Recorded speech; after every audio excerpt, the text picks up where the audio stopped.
Hello, my name is Rachel Hunter, and today I am going to be talking about Philippians 2:12-18.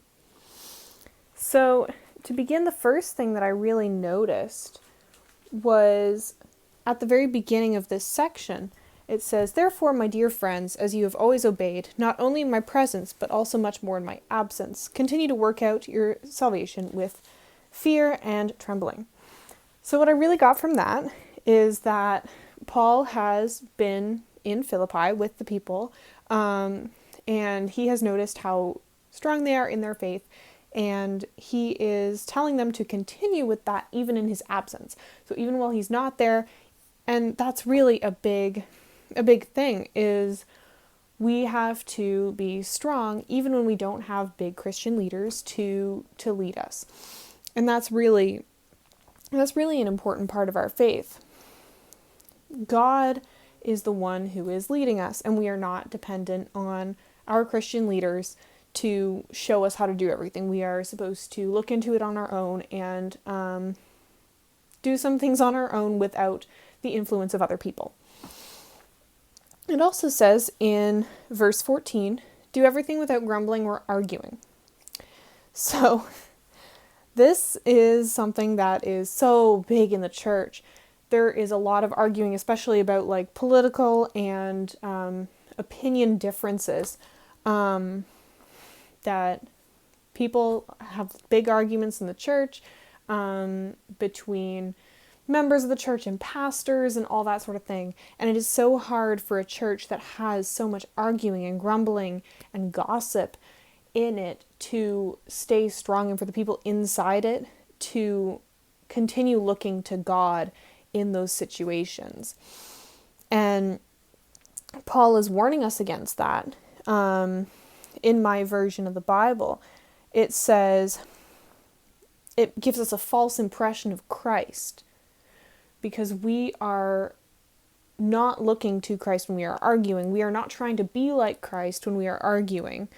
We are trying to seek validation for ourselves or whatever, and we are not portraying who Jesus is through our arguing. I can always bring up a camp example. When you are working on something that is not fun at all, and that's usually in like cleaning bathrooms or doing the dishes or something along those lines, it is so much easier to work with people who are not complaining and who are completely happy and just getting through the task. It's so much better to do that when you are working with somebody who is complaining and who is arguing with everybody, and it's hard to work with them, and it makes the task so much harder. It makes it harder to see that what you are doing in that setting is you are working to glorify God because you're working at camp. And that's really the point of working at camp. And that is always overshadowed by complaining, and it makes things harder. So seeing this, it says, "So you may become blameless and pure, children of God, without fault in a warped and crooked generation." When you don't argue, when you don't grumble, you are like a star in the sky. You are a light to the people in the world where it's so prevalent for everybody to complain about things that they can't control, or maybe they can control, and rather than just taking everything with grace and moving along, people like to dwell on the things that make them unhappy. And that's really something that drags people down.